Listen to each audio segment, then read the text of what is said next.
बहुत बहुत धन्यवाद राजेश जी और अरुण राव जी, हमारे काउंसिल में हमारे नेता हैं, कैसर भाई, मुनन भाई, मीडिया के पत्रकार बंधु। सबसे पहली बात है कि यह जो सरकार चल रही है एनडीए की, इसमें भारी दरार आ गया है। ये खबर तो मालूम होगी, मांझी जी ने तो समझिए डिक्लेयर ही कर दिया एक सीट, 40 सीट का डिमांड इस सरकार के एक मंत्री कई दिनों से प्रेस कॉन्फ्रेंस भी कर रहे थे, धमकी भी दे रहे हैं। तो गोया के ये जो सरकार है डबल इंजन की, इसका एक अलायंस पार्टनर, अभी बात शुरू हुई कि नहीं शुरू हुई, वो कैंडिडेट के भी डिमांड को सामने रखा है और डिक्लेरेशन भी जा रहे हैं। तो ये इस खबर से अंदाजा है कि यह जो अंडा गठबंधन है, जिसको एनडीए गठबंधन बोलते हैं, इसमें भारी फूट है। हर पार्टी अपना अपना राग अलाप रहा है और ये बात समझनी चाहिए। हम लोगों को तो इस बात का अंदाजा था ही कि बेमेल जोड़ी कभी ज्यादा दिन तक चल सकती है। काट की हांडी में बार बार खिचड़ी पक नहीं सकती। तो ये तो पहली बात। दूसरी बात यह है कि अभी अभी 2-3 दिन पहले ही अखबार में देखा कि माननीय मुख्यमंत्री जी ने एक पुल का, सड़क का उद्घाटन किया। दूसरे दिन अखबार में आया कि वो दरार आ गया। अब उसके ऊपर लीपापोती चल रहा है, वो चलेगा। प्रशासन जो है वो क्यों उसको मानेगा? लेकिन सच तो सच है। कुछ आंकड़े जो आपके सामने हैं, इसको बार बार याद दिलाना बिहार की जनता के सामने आपके माध्यम से जरूरी है। बिहार में 2024 से ही, अगर आप 2024 में देखिएगा तो अब तक एक दिन में 5-5 पुल गिरे हैं। इसमें आपके पास जो प्रेस विज्ञप्ति है उसमें सबका ब्यौरा भी दिया गया है। इसमें सबसे ज्यादा पैसे 1200 करोड़ रुपए लगा था। ये जो 2 मार्च 2024 को सुपौल में कोसी नदी पर निर्माणाधीन बकौर भेजा घाट पुल ढह गया था।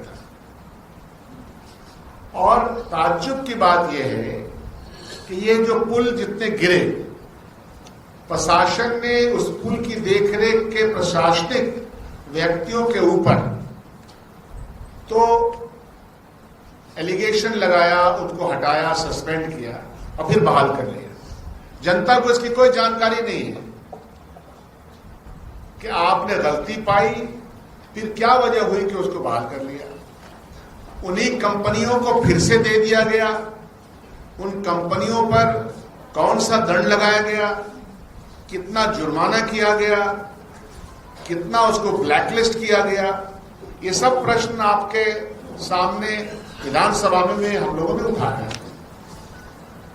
अब अगर तारीख वाइज देखिएगा तो ये जो मैंने बताया 2 मार्च 2024 को, फिर 18 जून 2024 को अररिया जिले में, फिर 22 जून को सिवान में गंडक नदी पर, दूसरे दिन 23 जून को पूर्वी चंपारण में, 27 जून को किशनगंज में एक पुल ध्वस्त होने की घटना सामने आई, 30 जून को किशनगंज में फिर से। उसके बाद आप अगर देखिएगा कि सिवान में ही 4 पुल की घटना आई है। एक ही दिन 5वें पुल की बात करें तो सारण जिले के लहलादपुर प्रखंड में यह ध्वस्त हुआ था। श्रीडोरनाथ मंदिर के पास गंडक नदी पर बना हुआ पानी के तेज बहाव के कारण वो भी पुल गिर गया था। इस पुल का निर्माण 2024 में 22 लाख की लागत से हुआ था। छोटा हो या बुरा हो, बड़ा हो। फिर 17 अगस्त को भागलपुर में सुल्तानगंज अगवानी यंग पुल के पिलर 9 का सुपर स्ट्रक्चर गिर गया था। मिला जुला करके कहना यह है कि प्रशासनिक व्यवस्था, हम लोग बार बार कांग्रेस पार्टी ये मेंटेन करती है कि गवर्नमेंट किसी एन केन प्रकारेण तरीके से मना लेना, झूठ बोल के, परपंच फैला करके, समीकरण के तोड़ जोड़ से बना सकते हैं। Governance is a different issue all together. सरकार को चलाना अपने आप में बड़ी बात है, और यही कारण है कि एक दिन पहले भी हमारे जनरल सेक्रेटरी इंचार्ज ने कही थी ये बात कि क्या वजह है बिहार सरकार अपना पीठ थपथपाती है कि हमने बजट का इतना आवंटन किया, 25 साल से हम इतना निर्माण किया। इतना कुछ होने के बावजूद भी तुलनात्मक अगर अध्ययन किया जाता है राज्यों के मामले में, तो बिहार राज्य 27वें और 28 पायदान पे क्यों है? जब भी कभी डेवलपमेंट की बात होती है तो आपको यह देखना पड़ेगा कि उसी समय काल में दूसरे राज्यों में कौन सा डेवलपमेंट हुआ, कैसा डेवलपमेंट हुआ। बिहार के पास अपना पूंजी तो है नहीं। इस बिहार सरकार ने अपनी पूंजी को नहीं बढ़ाई। अपनी पूंजी इंडस्ट्रियल डेवलपमेंट से होता है, प्रोडक्शन यूनिट की बुनियाद पे होता है। तो इंडस्ट्रियल यूनिट जो थी वो खत्म तो हो ही गई और प्रोडक्शन यूनिट कुछ भी बना नहीं। तो जाहिर सी बात है कि जब आपके पास प्रोडक्शन नहीं है, इंडस्ट्रियल डेवलपमेंट नहीं है, तो आपका अपना पूंजी कहां से बढ़ेगा? तो आप डिपेंड करते हैं लोन पे, डिपेंड करते हैं सेंट्रल लोन पे, सेंट्रल असिस्टेंस पे। याद कीजिए 2004 से 2014 में या यूपीए की सरकार थी, माननीय मनमोहन सिंह जी प्रधानमंत्री थे, तो जो आवंटन आता था उस आवंटन में ईमानदारी पूर्वक, क्योंकि गरीब राज्य है तो गरीब राज्य को पैसा ज्यादा दिया जाना चाहिए, तो स्कीम के माध्यम से अगर किसी में 100 रुपया लगना है तो दिल्ली भारत सरकार 90 दे देती थी। आज के दिन में बिहार सरकार को डबल इंजन की सरकार होने के बावजूद किसी स्कीम के अगर वो 100 रुपए का है तो उसको उसमें 25% या 50% या 40%।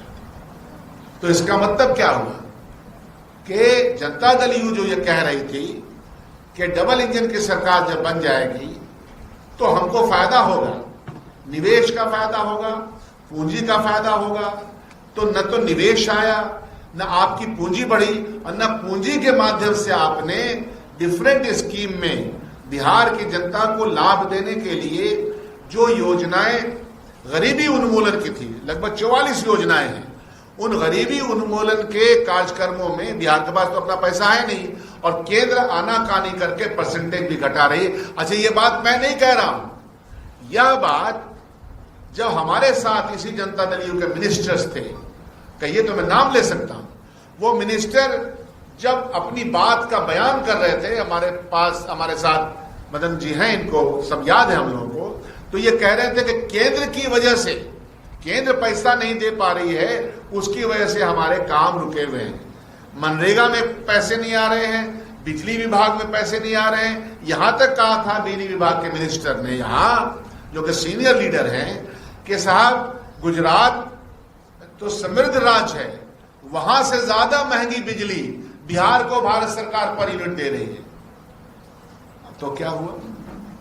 इसीलिए मैं कहता हूं कि इंसाफ पसंदाना अगर सरकार होती है तो वो जनता की सेवा में लगी रहती है। भारतीय जनता पार्टी, जनता दल यू और जो इसके साथ अलायंस पार्टनर्स हैं, और अलायंस पार्टनर्स के हालात आप देख ही रहे, इनको इससे कोई मतलब नहीं है कि बिहार में गरीबी उन्मूलन का काम, बिहार में निवेश का काम, बिहार में जो नीतिगत पूंजी, जो नीतिगत फंड्स एलोकेशन होने चाहिए वो नहीं हो रहे हैं।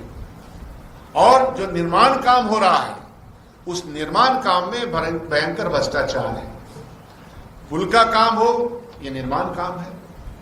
बड़े बड़े पुल, 2-2 हजार पुल का आपने देखा होगा वो सीन, वो हृदय विदारक सीन आपने देखा, दुनिया ने देखा, और फिर उसी को आवंटन कर दिया गया। इसमें कौन से ऑफिसर जेल के पीछे सलाखों में गए, जिन कंपनियों को दिया गया था उस पर कितना जुर्माना लगा, क्या उनको ब्लैकलिस्ट किया गया कि नहीं किया गया, ये सारे मुद्दे आपके सामने हैं और इसका जवाब देना चाहिए। हम लोगों ने ये डिमांड किया है कि ये जो पूरा मामला है जो हमारे सिटिंग जज हैं, हाई कोर्ट के सिटिंग जज से इसकी जांच करनी चाहिए, कहां पे लूप होल्स हैं, ताकि दूध का दूध पानी का पानी हो जाए और ये पता चल सके कि कौन लोग इसमें दोषी हैं।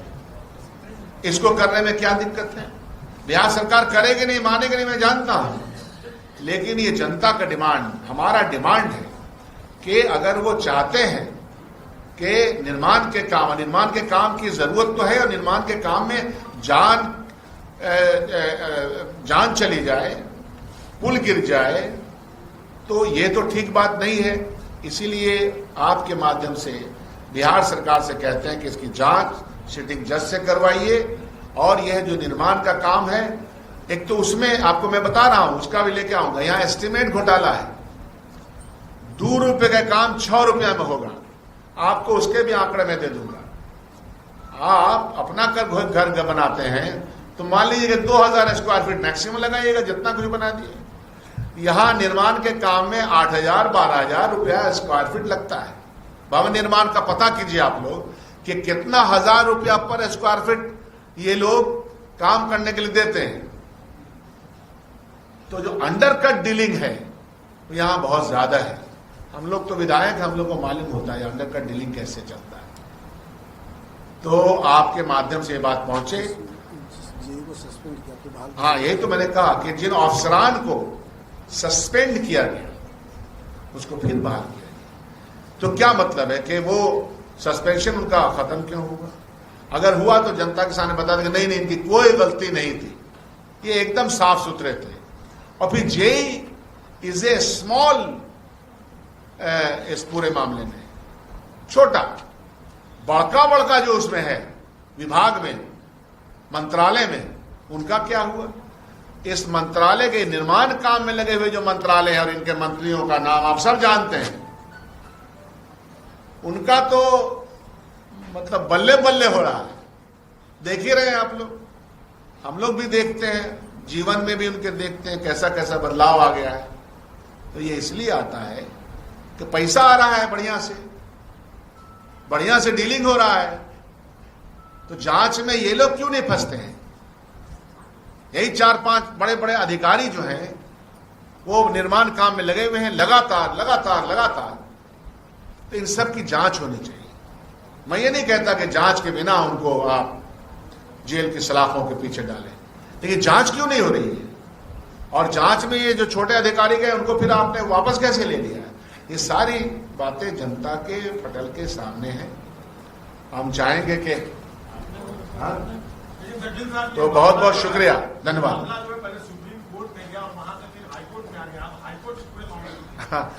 अब आप देखिए कि सुप्रीम कोर्ट का स्ट्रक्चर आया है। ये मामला सुप्रीम कोर्ट ने संज्ञान में लिया। अब बिहार की छवि की दुर्दशा देखिए कि बिहार की छवि, यहां तो जो एजेंसीज हैं, जो निर्माण का काम हो या डेवलपमेंट का काम हो, जैसे कि जो हमारे नीति आयोग है, जो हमारा जांच पड़ताल करता है, सीएजी रिपोर्ट्स, ये सारे रिपोर्ट्स बिहार में जो ये घालमेल है, उसके बाद बजटरी घालमेल जो है, कहां का पैसा कहां लग रहा है, उस पर उनकी रिपोर्ट आ चुकी है और फिर सट्टी बताया और हम अपनी पीठ थपथपा रहे हैं। स्पोक्सपर्सन आफ्टर स्पोक्सपर्सन, एक प्रवक्ता ने सारे अंडा गठबंधन के, बिहार सरकार के प्रवक्ता, सबको हम जानते हैं, वो इसका जवाब नहीं दे पाते हैं। बस उनके पास जवाब है कि पहले क्या हुआ था। अरे आपके ही जमाने के दूसरे राज्य में आप देख लीजिए, लिटरेसी रेट से स्वास्थ्य से लेकर के हर चीज में क्या सिचुएशन हुई है, कितना बड़ा बजट प्रोविजंस है। आपका तेलंगाना का बजट यहां से तिगुना है, छोटा राज्य है। कैसे हो गया ये इसलिए हो गया कि आपको नहीं पता है कि कैसे गवर्नमेंट चलाई जाती है, कैसे बजट बनाया जाता है, अपना बजट कैसे बढ़ाया जाता है। वो तभी बढ़ सकता है जब आप उस दिशा में सोचेंगे। खाली कह देंगे कि नहीं, हमको विशेष राज्य का दर्जा आपको जिनसे मिलना था मिला नहीं, 1.25 लाख करोड़ रुपए का आपका उपहास बनाते हुए आपको देने की बात कही गई थी, उसका क्या हुआ? फिर उन पैसों से क्या बनाया आपने? यहां मखाना से लेकर के और मकई के बारे में बात तो कर लेते हैं, उसका इंडस्ट्रियल डेवलपमेंट, बाई प्रोडक्ट्स का कोई इंडस्ट्रियल डेवलपमेंट बना क्यों नहीं? बना तो उसका प्रोडक्शन क्या है? प्रोडक्शन हुआ तो बाजार में कहां है वो दिखाएं। तो मिला जुला करके एक फेल्ड सरकार के खिलाफ हम लोग पूरी मुस्तैदी और तैयारी के साथ हमारा महागठबंधन जनता के सामने उतरेगा और देखिएगा कि फिजा बदली हुई नजर आएगी जब यहां का रिजल्ट आएगा। ये धन्यवाद। अगर आप ये वीडियो YouTube पर देख रहे हैं तो हमारे चैनल को सब्सक्राइब करें और बेल आइकन को दबाना ना भूलें। अगर आप Facebook पर ये वीडियो देख रहे हैं तो हमारे पेज को लाइक करें।